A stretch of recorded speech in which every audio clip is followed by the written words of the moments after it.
what order do I approach the sacraments? Oftentimes when people are in an irregular marriage, when they're divorced and remarried or living outside of marriage altogether, they don't know where to begin the process. Because they would like to go to confession, but to go to confession, one has to have an intention to avoid serious sins that one is repenting of. And so before confession, one has to be committed to be living chastely. And if one is not authentically married, that would include refraining from marital relations until such time that they are authentically married. So confession is an open possibility at the point that a couple is willing to make the commitment to refrain from marital relations. That's what we used to always call them in our culture. We tend not to now because our culture has taken them out of marriage. But to refrain from marital relations until marriage, then one can return to the sacrament of confession and the reception of the Eucharist. But if one is not baptized but preparing for baptism, if one is preparing to enter into communion with the church, one needs to be in authentic marriage before approaching the sacrament of baptism.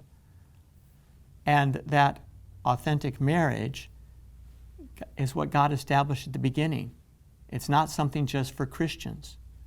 So we need to have two people freely committed to each other, having given each other their consent. That consent, they have to be free to give. We say nothing impedes it, nothing stands in the way of their giving that consent.